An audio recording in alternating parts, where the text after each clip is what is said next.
are you today? We are so glad to see you. Let me ask you, how can you jumpstart your speaking career? What are some questions to ask yourself to know if you're ready? Well-known motivational speaker Tammy Whitehurst joins me today to share her insights. Maybe you're listening to us while you're baking or cooking, maybe not. Wherever you are and whatever you're doing, we're so glad that you're here. We welcome you. I'm Patricia Durkin, and this is Marketers on a Mission. We present marketing tutorials and interviews by and for Christian writers, speakers, and artists. This is episode number 178, Public Speaking 101, 3 Steps to Get Started, with the very successful speaker, Tammy Whitehurst. Hello, Miss Tammy Whitehurst. How are you? I am great, Christian. It's good to be with you again. We just saw you. We're going to see you again in January. Nobody knows about that yet. And it's always, just, you know so much. Your spirit is so clear and so joyful. And we're even going to talk about that in just a moment. Can you tell us, middle school teacher, well, of course, young married, middle school teacher, speaker, to conference director, will you describe that journey for us, please, and how you knew that was God's leading you away on each step? Well, I taught middle school for 15 years, and that was my first audience. That's where God taught me how to do what I do. And I learned back in the middle school classroom that if I could make those kids laugh when they're 12 and 13 years old, they will learn anything that I have to teach them about the subject of Texas history. And so that's the way I did it. And I made every lesson a story. And so if things were stories and they could laugh during those stories, they would absorb it and they would listen. And I will tell you, that is where my training ground began. Mm-hmm. Now, it was from there, I remember at 18 years, well, first of all, I remember when I first started, I told my first year students, I said, I'll never retire from this, but I know beyond a shadow of a doubt that I'm going to be here for a while. Oh. I always knew that I wasn't going to be one of those teachers that retired in the classroom. Mm-hmm. But yet I loved every single second of my time in the classroom. And when I meet speakers, so many speakers, Patricia, are former teachers. Mm-hmm. So many are. So I think God taught a lot of us in that classroom. He gave me the hardest audience first, because you can teach middle school kids, shoot, women are a breeze, girl. It's true. It's true. But I love middle school students too. And there is nothing that makes my heart just bounce out of my chest and beat whenever I see some of my former students who are now grown men and women, and they're coming to hear me speak at something. It blesses my heart. Because you don't just stay local. You do local, you do regional, and you do national, don't you? Speaking. I do, yes. And did you start out that way? Say it again? Did you start out that way, or did you start local and then grow? Started local. And the way that I actually began is I had a group of women that I knew that God had pulled together for such a time as this. And we had talked about having a women's conference. And it was affiliated with me and the circle of friends that I had. And so we began to put this thing together. And I always will tell people, if God is in the mix of this, if He is leading this, it will happen. Mm-hmm. And so we named that first conference Joy for the Journey. And it did not unfold quite the way that we thought it would unfold. Mm-hmm. And what I mean by that is, it was at a time when Hurricane Katrina had just hit, in Louisiana, and it was absolutely awful. And in the place that I had rented to have this conference at was used as an evacuation shelter. And we had radio advertising, we had sold tickets, we had done all that. And we thought it was going to be a full house of women coming from all different places to this conference to hear me speak and other people speak and the singers that I had gotten. And instead, it had several people, it had a lot of people who were actually evacuees from Hurricane Katrina in the audience, not the ones that we thought were going to be there. People who, I had a couple of speakers that were driving in, they canceled. But I never felt that I was supposed to cancel that conference. And so we kept going and we kept pushing and we filled in the gaps. And it was a huge blessing. And it was one of those things where everybody around us said, Tammy, you might as well just cancel the conference because people aren't going to drive in because of the weather. And I remember looking at my team and I said, I have nothing in me that says we're supposed to cancel this conference. God had another plan. The evacuees that were going to be staying there were going to be the audience, not the people that we thought were going to be the audience. So that was my first conference. Pretty memorable.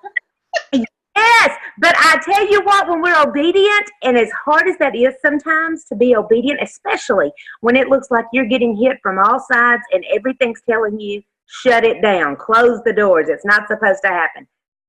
That was the beginning of something that I do now. And with everything that hit and everything that went wrong and everything that was coming at us from the weather to everything else, it unfolded absolutely beautifully. The two speakers who couldn't get there, we made up for it. And a lot of times you have to go in and you have to have plan C, D, E, F, G, H, I, J, K, all the way down. Sure. And sometimes it's not plan A, but sometimes it's a lot better. So you delivered what you had planned, the content that you had prepared to deliver to evacuees. Yes. I think that is a wild and crazy and wonderful story. It was pretty crazy, but you know what? That was where I started and actually got some bookings from that. Oh, of course. Yeah. So if I had shut that down, if I'd canceled it, all the hard work, I had sponsors who had fed into this. Big sponsors, like electric companies and things. I had big sponsors in this. If I had shut it all down, that would not have been that first step. Yeah. And one of the hardest things to do as a speaker is to step out on two-footed faith. Where it's real easy to step out on one-footed faith where we keep playing B, C, D, E, F, G in that back pocket just in case God doesn't come through. Yes. But when we jump in with both feet and we say, okay, God, show me what to do. I'm reporting for duty. Just show me how to do it. It's amazing what can happen when you do it that way. And I promise you, that first conference, girl, that was all. We were seeking the Lord every single step of the way. And when it was over, we were absolutely exhausted, but we knew we had done the right thing. I just love that.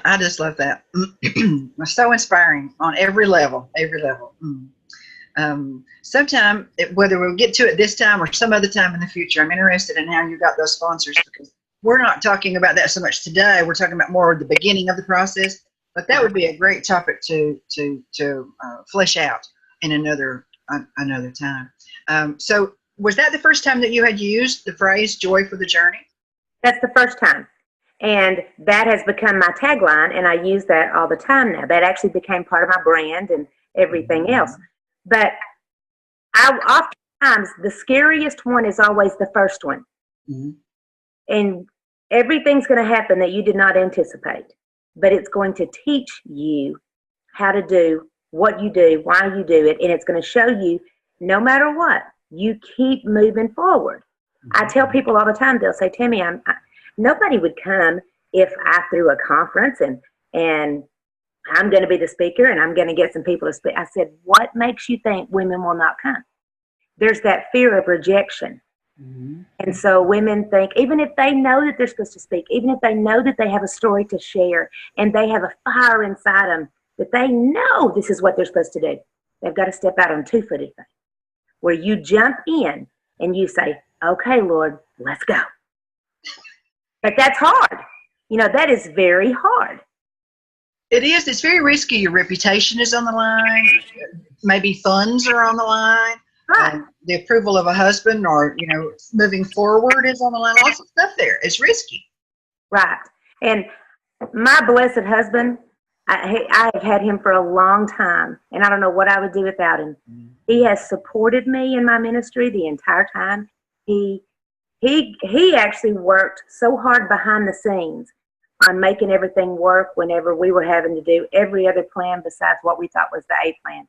So I am very blessed to have the kind of husband who supports all of the kind of areas that God leads me into. So that gives me a natural question there. What if you don't have a husband? Your team is even more important, isn't it? Right. Some people don't have a husband. They're single speakers. Or their husband is not so much involved in their ministry. He may agree with what they do, support what they do, but he's not hands-on involved in it. That's why you have to have a team. You cannot throw something together by yourself. A lot of women don't want to share. A lot of women are scared to share. There's that fear of, well, what if I hand this over to her and she doesn't come through with what she's supposed to do? So one of the things that I always say is you begin with prayer and you ask God to lead you to the team that you're supposed to have. Now, too many people can be disastrous if you've got too many people on a team, because that means you've got too many opinions. Yeah. You can easily do a conference with 3 people.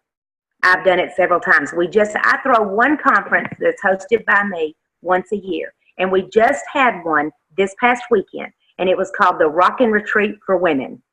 And it was over the top. Zip lining for women in their 70s, because some of these women who were in their 70s, they were zip lining. And it was called Kicking Life Up a Notch. And it was a great retreat. It sold out in 2 days.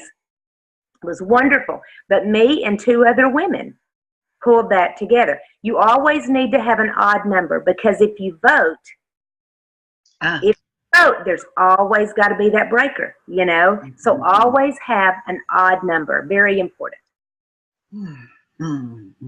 How long did it take you to put, this is a little bit off our topic, but how long did it take you to put that together? We actually opened it up in July, because that's whenever we began to do save the date and tell people about it. We did not think that people would immediately start buying tickets, but they did. And so that sold out in less than a week. And then last year, the one that me and the same women did was called Summer in the South. And it was called a Big Hat Luncheon for the Southern Gal. It sold out too. And it was amazing as well. But you go into something, you leave worry on the wayside. And you pray like crazy as a team. You pray together. And what the enemy and the world is going to whisper at you is, who do you think you are to be able to do something like this? I'm going to tell you, women want things like this. Women want to be a part of good gatherings that glorify the Lord, where you giggle, you grin, but in the end, you are giving God the glory. Yes. That's what, the one that I do a year, that's what it's always about. I always have a musician. I will tell people, when you're hosting your own retreat, and that's a big thing when you first become a speaker, Patricia, because nobody knows if you can speak or not. Nobody knows the gift that you have been given. And so you have to basically host your own retreat, or host your own conference, or your own luncheon, your own brunch, your own dinner event. People will come. But you have to jump that hurdle of what if? What if? People, when it's planned out well, they will, because they look for things like this, especially during the holidays. Especially during the holidays? Yes. Everybody loves a Christmas party. Everybody loves to get together with a bunch of women. Our retreat that we just had, the Rock and Retreat for Women, that was the weekend before Thanksgiving. We will do it that time of year every single year, because the reason why all those women came was they said it was something we could go to get us ready for the holidays. I speak at all kinds of things during December as well. And in November, that'll be holiday event themed. They're always full, because women love to do that. I am so glad that we ended up talking about this. We asked the Holy Spirit to be in charge, and here he's taking us here. And this is a natural segue to our main topic. I'm so grateful that you heard him and listened to him, because I'm hearing you say that we don't have, let's say we started in 2019. We're just starting our speaking career. We go to the conference. There's a conference coming up for speakers. We're going to talk about that in a little while. And you're saying I don't have to wait. He or she doesn't have to wait for 10 years. No, no. I think when God says go, you say, I'm ready. Because we will always feel that little nudging that says, it's time, it's time. And if it's not time and we're doing it on our own, it just won't work. I mean, it just won't work. But I have heard all kinds of people who've given me obstacles, who told me every reason why I can't do what I do at this time of year, or the date's not good, or whatever it is. But you set a date and you go with it. You look at the pros and the cons and you set a date and you go with it. And you pray like crazy. I mean, that is just a big part of it. But we always have a musician, because a musician is very important. Never try to have a lunch, a brunch, a dinner, a retreat. Never do anything like that you do not have music a part of it. Because music gets the audience ready for the speaker who's about to speak. You know, God knew what he was doing whenever he made those people be able to sing with such anointed voices. Yeah. So use them. And it doesn't have to be somebody whose name is up in lights. It just has to be somebody who maybe you've heard sing at church. Maybe it's a friend that you know that sings really well. It's got to be somebody who knows that, and they have the confidence to be able to stand up and to sing. Yes. That's all it is. And if they are singing for an audience of one, it's going to be beautiful. Because I always say that there's a filter between how we sing it and how people hear it. Yes. That it will come across absolutely beautifully if it is done for the right reasons. But always, always include music, always. It's been my experience that a musician sets the tone, gathers the people, collects their attention, prepares their spirit to the degree that they will allow that to happen. As you say, in preparation for the main content. So we're coming together into the main content already as a unit. That's exactly. And not disjointed people here and there talking about wish, running back and forth to the restroom and all kinds of crazy stuff. They help settle the crowd, don't they? Yes, and you figure out, like, whatever kind of event that you are throwing. Somewhere in the South, the one that I did last year, was a totally different style than the woodsy retreat that we had this year for the Rockin' Retreat. Totally different style. Last year, I had a woman who, her name is Sandy Dickey, and she is absolutely amazing. She's a Southern gospel style singer, great, but she can turn on a dime. And what I mean by that is, when she began to sing to this audience, she could tell that this was not an audience that loved her Southern gospel style. So because Sandy is a professional, she went straight over there and she switched it, and nobody knew but me and her. And she switched over to different genres.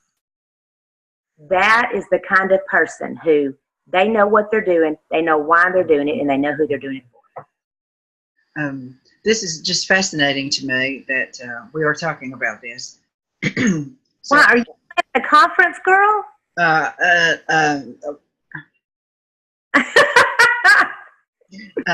I love the fact that viewers are watching right now, and they will be watching in the replay, and there's got to be somebody out there, more than one woman, that has had this on her heart, and the enemy has suggested to her that the only way that it can be is if it's for 400 people, and you have 79 faculty members, and you've got thousands of dollars of your own money on the line.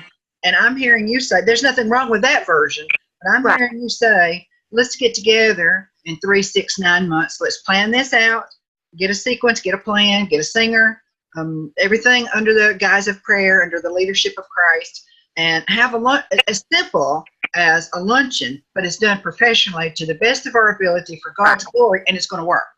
That's exactly right. It does not have to be 400 people. You can have a gathering for 50 people.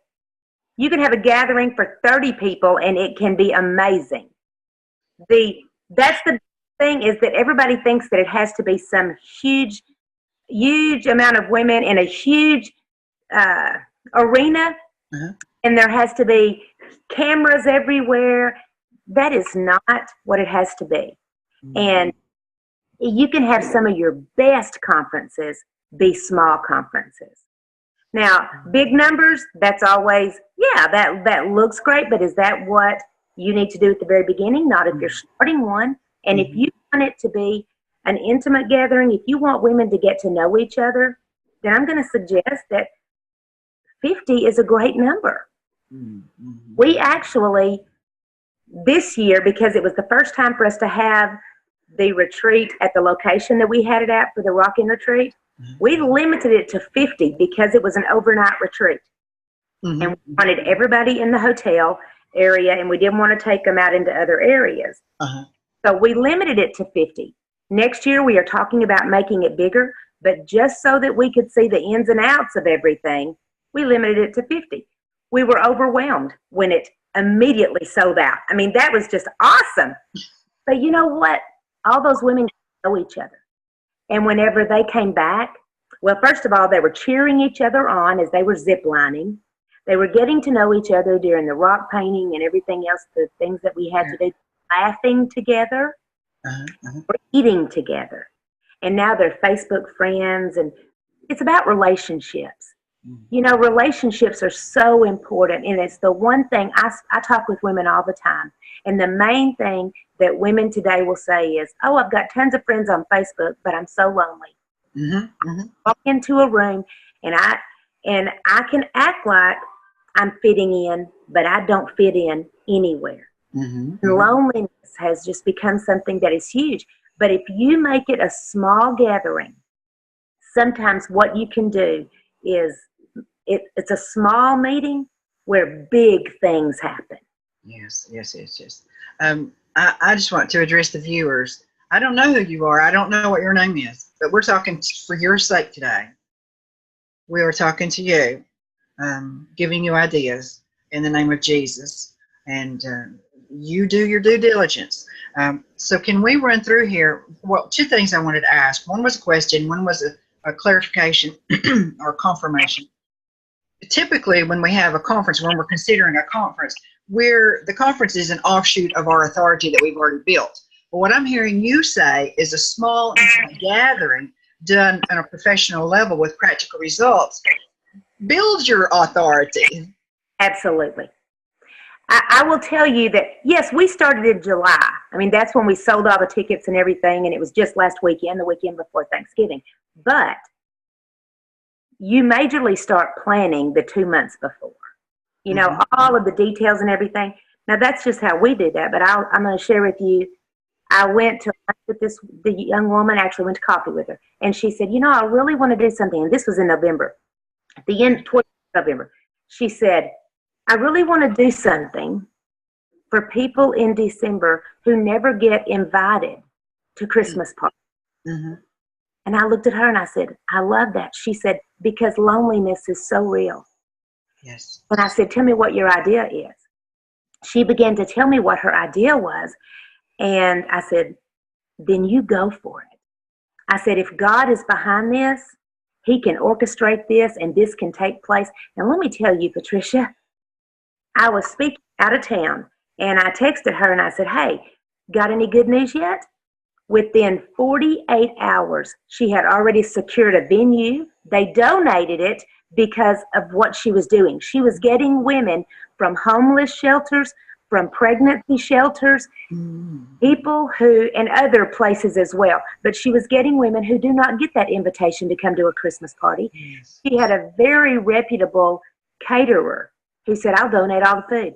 She had a baker say, I'll donate all the dessert. She got a musician. She got door prizes, everything, the event center, everything has been taken care of. God put his hand on that Christmas party for people who never get an invitation, and it is filled up. So never put a time limit on God, because it's amazing. You know, if he tells us the impossible is possible, he can do it in less time than we ever imagined. And she had that thing completely planned out in a matter of days. She has she has everything. I'm overwhelmed. Because the world will tell us it takes a long time to pull something together. I've even heard people say, "Oh, we need to plan for this for at least a year." Mm-hmm. That's man-made rules. You know, you plan in according to what God is telling you to do, not by man-made rules. Or you know what? So oftentimes we actually stop where everybody else starts. I often will say that at conferences. I'll say, don't stop where everybody else is starting. Everybody who's successful, they didn't stop right there. They kept going. And so people who fear rejection and everything that goes along with that, they'll throw their hands up and they'll stop too early. You don't stop where the people who are successful started. You keep going. You don't stop right there. So I think that a lot of times speakers are right on the edge.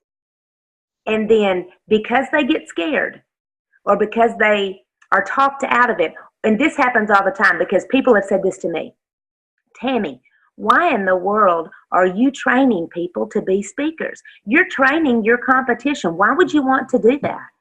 And I always say, no, I'm not. I am training a team. And that's what this is about. But you will get hit with every question. You will get hit with every reason why not to do what you do. You keep moving forward. And if any of the listeners ever need help on how to plan something, Patricia, they can email me through my website, tammywhitehurst.com. And I will be so happy to send them some of the ways that I got started. I do it all the time. And you know, my name may never end up in these big lights for these big arenas, but I will tell you that God keeps me booked. Mm-hmm. I mean, I turn down bookings because I've got things on weekends and during the week. God keeps me booked. I've got bookings through 2020 right now. And you may never see my name in big lights, but you know, maybe that's not the plan that God has for me for a speaker. But the plan he has is the plan I want it to be. So often what we focus on is being famous. Mm-hmm. Don't focus on being famous. Focus on being faithful. Yes. Yes. Help us, Lord. Help us, Lord. Dee Lundgren is here. Hey, Dee. Kevin Nowicki, Janelle Wood, Melinda Inman, and Janet Berkey. So good to see you guys, and ladies and guys and gals. Human beings, we're glad you're here. Right. This is an inspired conversation, and so we just, Lord, we just prayed the blood over this and honor you for giving us this information unexpectedly, but it's your doing, and we accept it.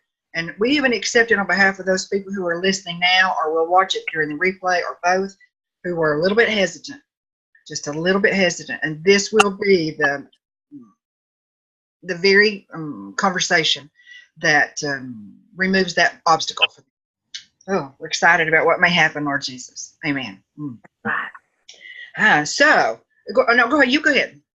Well, I was just going to say, one of the things a speaker, when they're first starting out, that they definitely need to have, they need to go to vistaprint.com and get business cards.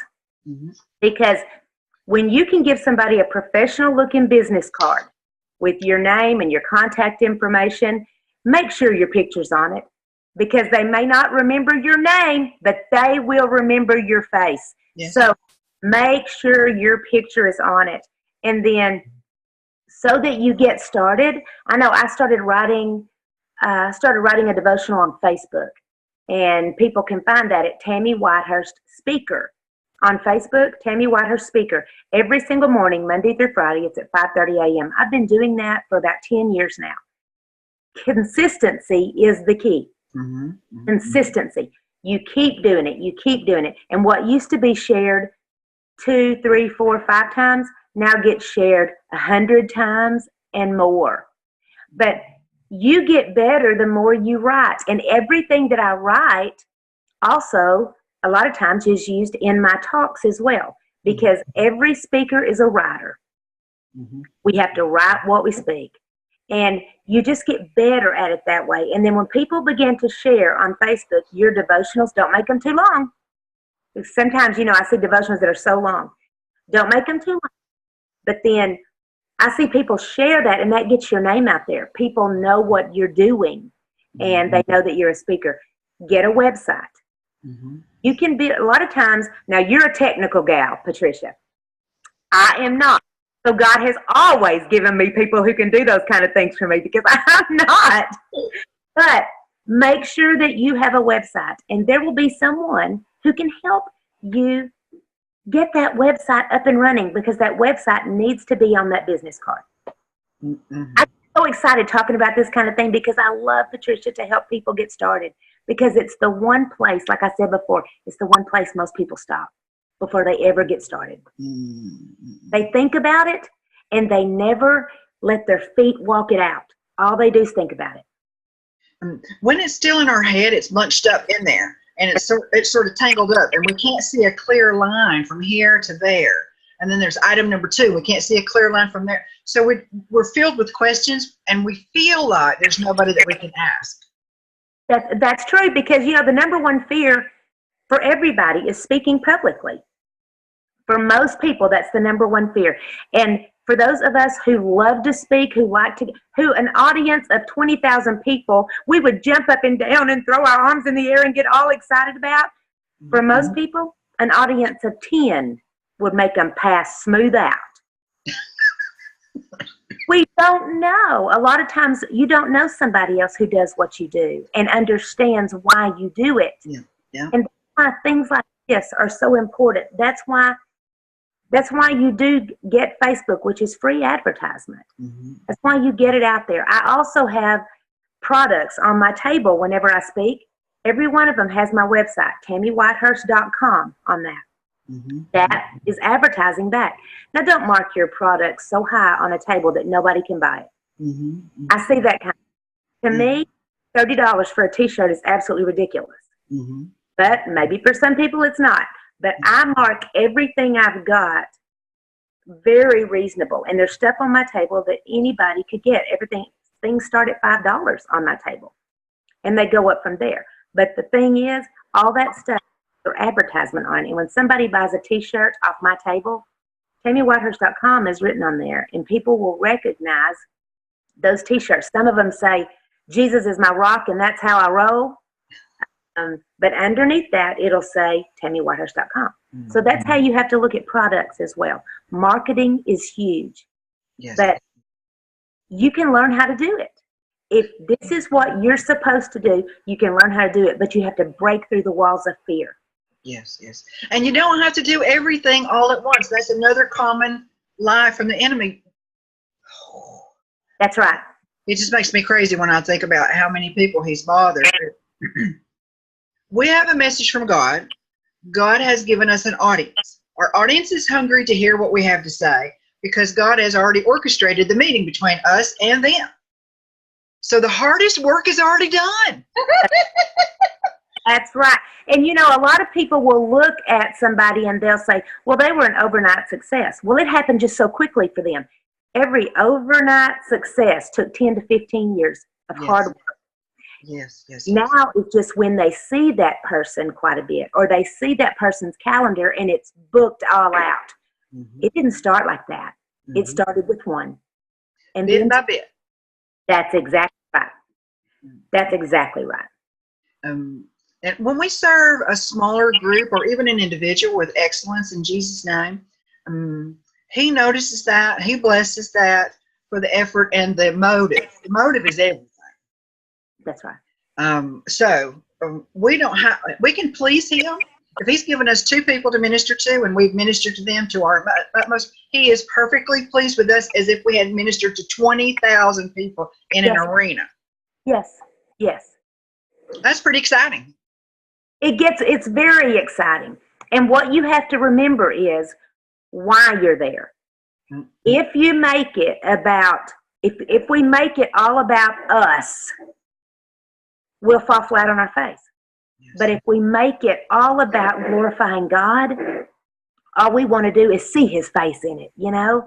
And I know one of the things that I always pray is, Lord, as a speaker, add and edit everything that comes from my mouth.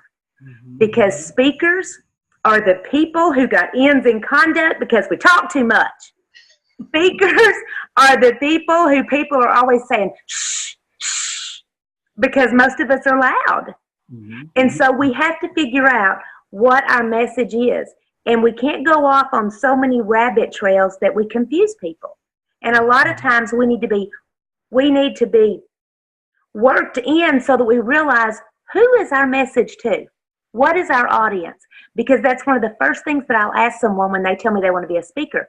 I will say to them, who do you think your audience is? Mm-hmm. Sometimes somebody will say this, everybody. Yeah. It's not everybody. God has a lot of bodies, and God puts them where they're supposed to be. Yes. I know for me, my audience used to be 12 and 13-year-olds when I was a teacher. Mm-hmm. My audience now is adult women. And sometimes I speak at banquets where men and women are there, like Valentine's banquets, dinner banquets, things like that. But my primary audience is adult women. I teach some speakers who they are youth. I teach some people who they know that they are children. Uh-oh. Yeah. There we go. I should be coming back. There we go. Thank you, Lord. Yep. You have to know who your audience is. Because if you have a talk prepared for children, and then you go to a conference and it's all women in their 60s, mm-hmm. you have to know who your audience is. And yes. That's not so hard to find out. It's not so hard to figure that out. Mm-hmm. But most of the time, and I'm not going to say God doesn't make different kinds of speakers for different things, because he does.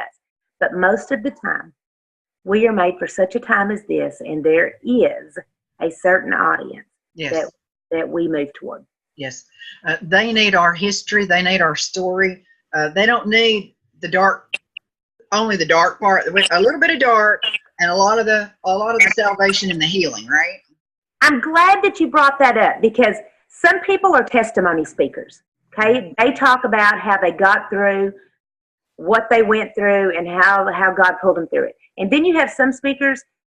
I'm a type of a speaker where I use the word we a lot. And the way that I speak kind of pulls people in a way that they think I'm reading their life like a book. Yes. So that all of us are in this together. That is the kind of speaker I am. But some people use their story. And then some people take material from all walks of life, every way they've gone. And if people will understand that you have walked where their feet have walked, they will listen to you. Yes. But it doesn't mean that you have to get down to the bad and the dirty and the ugly. Mm-hmm. Because honestly, we want to show how God takes us from this place to this place. And we don't want to only concentrate on just what's so bad. Because the worst thing, Patricia, is when you finish, if an audience is, they can barely get out the door because they're just so sad. Yeah. You know, this overwhelming, depressing, and they wish they hadn't have come. Yes. We don't want that. You have to leave an audience with hope, no matter how bad your story was. Yes. You have to leave an audience with hope. There is a book by Dave Pelzer, and it's called A Child Called It. Oh, yes. Oh, and he is extremely inspirational. He leaves people with hope, yet what he went through was unheard of. Mm-hmm. But he doesn't leave people there. We can't leave people in the pit. We have to show them the promise. Yes, yes, yes. And can we make, not to beat a dead horse, but another flavor of that is, if we can only talk about our own problems and our own experiences without bringing the audience in and giving them that hope, then perhaps we're not healed enough yet to begin our speaking career. Excellent point. I had someone who said one time, whenever I was going through some speaker training, she told the audience, as she was training us, she said, you cannot speak about something until you are healed from that something. Mm-hmm.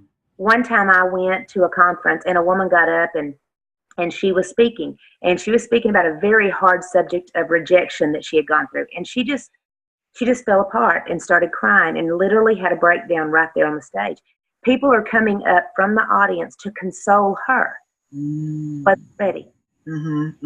So make sure that you are ready to, God wants to heal you from it so you can help others get through the same thing. They have to see hope in you. They have to see hope. We can't lead them to him until we have allowed him to lead us through the process, and we're on the other side of it.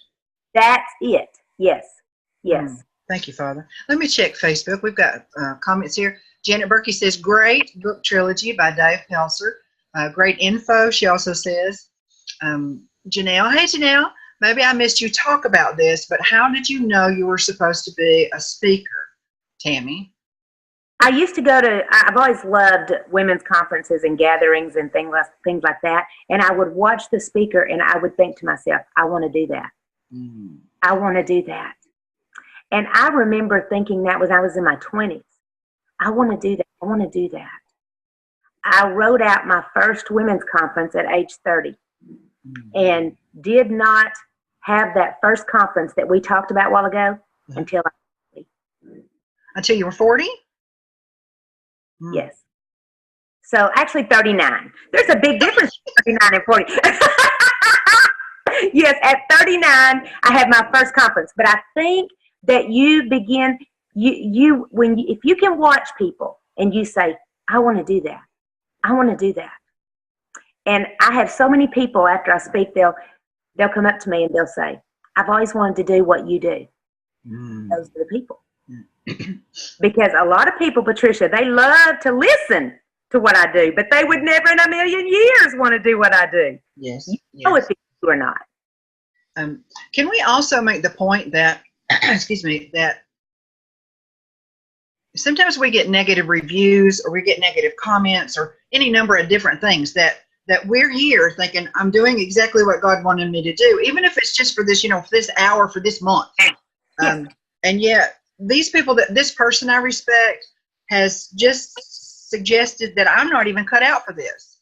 But my suggestion would be, and you tell me what you think, that person is not in your audience. Even if you respect them and vice versa, don't listen to their feedback. That's exactly right. You are going to get negative feedback. It's going to happen. I remember when I first went and talked to a woman who was in women's ministry about speaking, and she said, what makes you think that you can do this? I said, I feel that I'm supposed to do this. And she looked at me and said, what are your credentials? Oh. Now, when that was said, I had to make a choice. Now, this is where if you're a speaker and you're going to get up in front of people, you better have skin this thick because you're going to hear that kind of stuff all the time. So I immediately made a choice. Okay, I know I'm supposed to do this. But I came home and I looked up some seminary classes and I took some seminary classes and ended up graduating from New Orleans Theological Seminary in women's ministry. That was only spurred on because somebody looked at me and said, what are your credentials? But the thing is, the world sometimes wants to see that kind of thing. I loved seminary. It doesn't mean that you have to go. I'm just saying, when people are going to say things like that to you, do not get offended by that. Grow from that. Yes. Because people are always, whenever I get up on a stage, I will have so many people come up to me afterward and try to sell me every kind of weight loss product you can imagine. So that tells me, oh, yes, girl. So what that tells me is that the whole time I was speaking, they were thinking, hey, if I can get her on board with this multi-level weight loss, or I'll have somebody come up and I have my own kind of style, as you can see by this little red piece right here. I've always walked a different line, and most speakers have. But I always have people try to come up and improve my appearance in some way. Always. They're always going to do that. You cannot take that in a negative way. You just have to laugh it off. And like I said, your skin has to be that thick and you just roll on. If you're going to be brave enough and you know that you're called to get up in front of people, be prepared for people to pick you apart one piece at a time. Mm-hmm. But you will have that inner peace of knowing that you are wonderfully and fearfully made. Yes. And you are doing exactly what God has called you to do. And ask people that you know and that love you and that support you and believe in you to pray before, during, and after your presentation. And some may even go with you, and you just see that friendly face out in the audience. And that's the one that turns the tide for you sometimes, isn't it? It is. Be very careful, though, Patricia, of the people that you ask to travel with you. Mm-hmm. Mm-hmm. And even, it may be good friends, but you need somebody who is going to encourage you. Yes. Who is going to lift you up, who's going to pray for you. You do not need to take somebody traveling to a speaking event with you that is going to drag you down, that's a negative person, no matter how much you love them.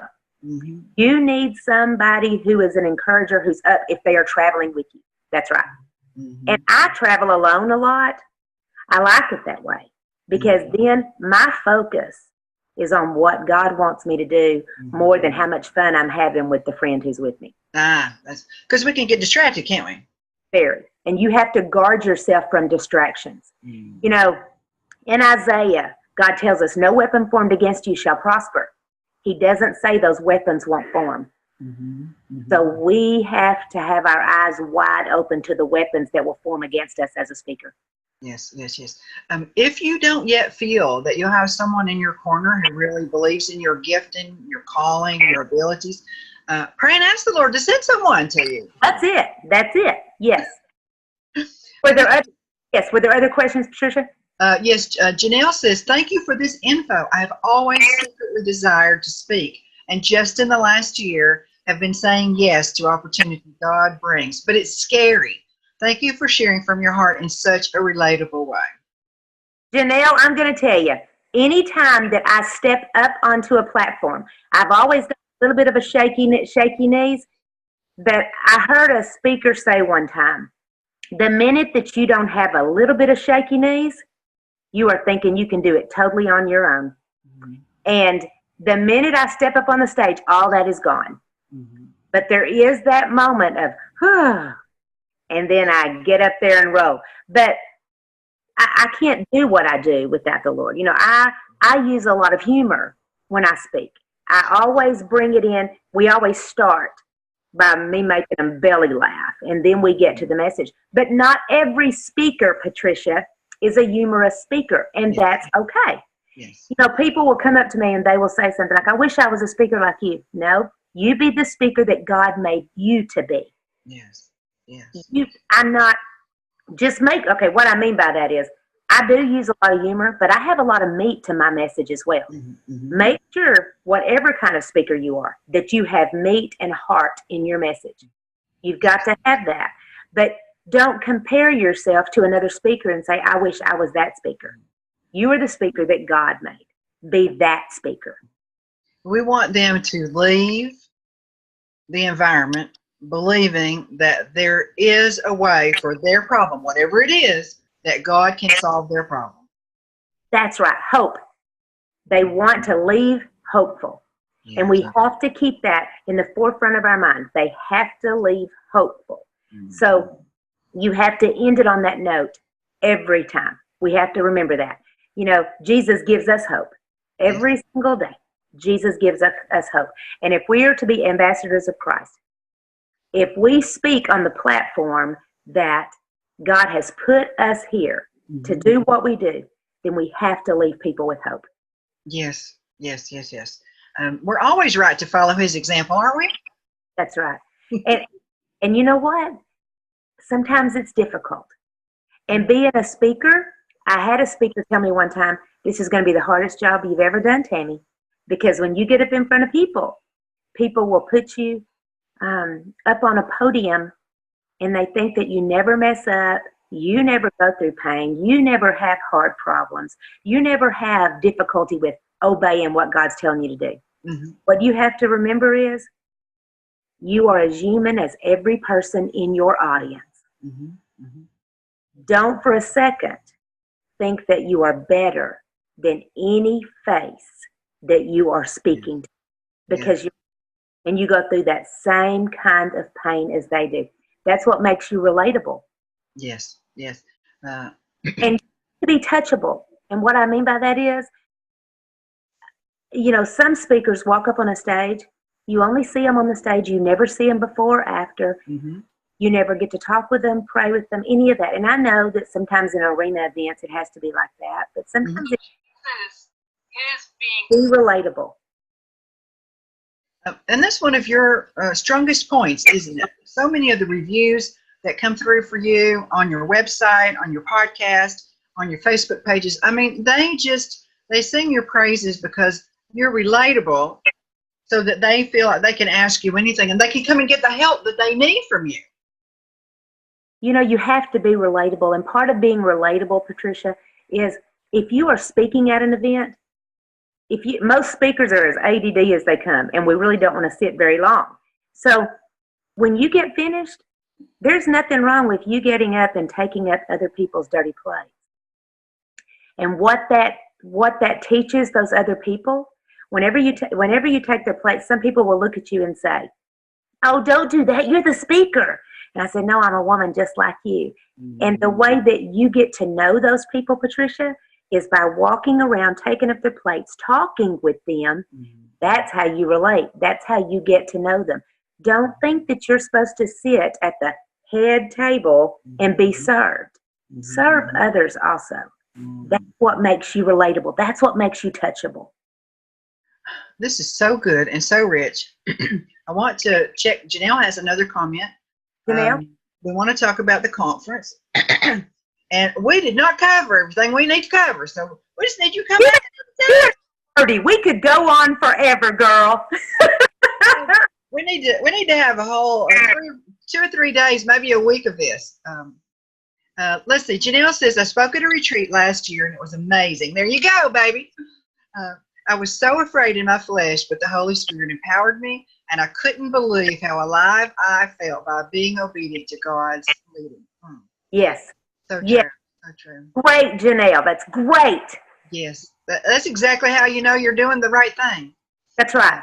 Norma is here. Norma, I believe it's Wheeland. I couldn't agree more. I wrote about my sister's suicide on my blog today. It took great healing for me to have the grace, the courage, and the fortitude to talk about its effects on my family.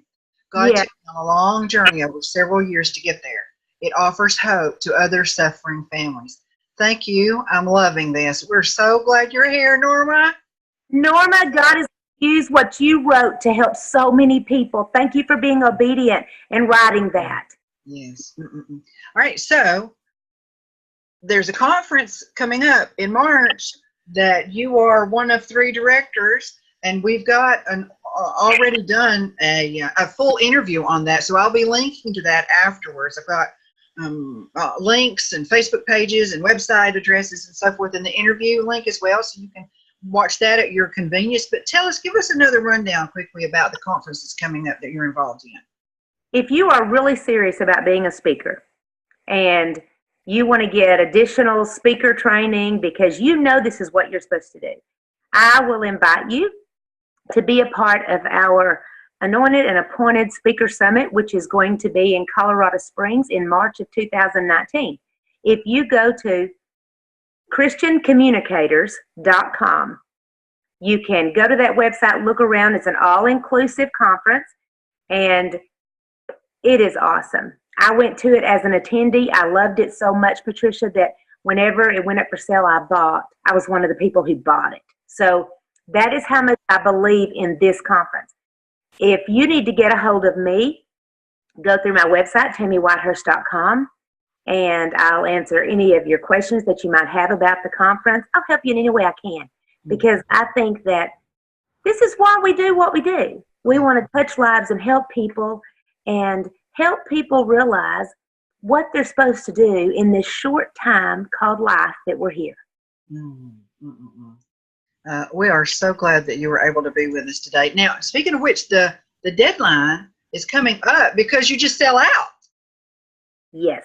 If they are going to, you can actually sign up for a scholarship. The deadline for that is the end of this month. And then you will find out, I believe it's December 10th. We actually have different people who go through the scholarship applications. It's not the owners who do that. and they choose the one, because so many of us, the owners, we know a lot of the people who are coming because they know us sometimes, or they've heard us speak. So we have somebody, an independent person, do the other scholarship stuff. But they can actually put down a deposit and hold their spot. And so there is a place on the website where if they just put the deposit down, they can pay for it later, but the deposit will hold their spot. Okay. It is one of those things where it's a small conference where big things happen. Okay. Thank you so much. We appreciate it. I enjoy talking to you, my friend. I feel the same way. I'm all aflutter. My energy level is, I'm pumped up. We're going to actually meet each other and tip our coffee cup to each other one day. I just know it. We're not just going to look at each other on this screen. We're going to meet each other one day. May it be so, Father. May it be so. I give fair warning to anybody around us. You just need to go on and move on, because the energy level is going to be like a whirlwind. So, trying to protect you. Okay, I don't want to close, but it's time to do that. So thank you very much, Tammy Whitehurst. You have more to tell us. We're eager to learn it as the Lord and your schedule allows. You also work for a living, so we don't want to suck all of your information out of your head. But we've always enjoyed you when you come. Thank you so much. Thank you for inviting me. Thank you. You are very welcome. And we've got something special going on in January. We will see Tammy again. More on that later. Thank you for being here. If you weren't here, there wouldn't be any reason for us to be here. We're so grateful for you. This has been Workers on a Mission, episode number 178, Public Speaking 101 with Tammy Whitehurst. Tomorrow is Thanksgiving. I'm going to be here for just a few minutes, less than 5 minutes, but I want to share with you Thanksgiving blessings for you and your family. So I hope you can join me just for a few minutes. 3 o'clock, always, weekdays, Monday through Friday, 12 Pacific, 3 Eastern. And then Friday, we've got something special too. It's a replay that Robin Bertram, she's an author and a speaker, and she's very, very knowledgeable. She was kind enough to give me permission to replay a previous workshop that she's created and delivered to us, 4 steps to traditional publishing. And we didn't even talk about your publishing. We need to do that next time. We'll do that later. Yes. Thank you, everybody. Bye-bye. Bye-bye.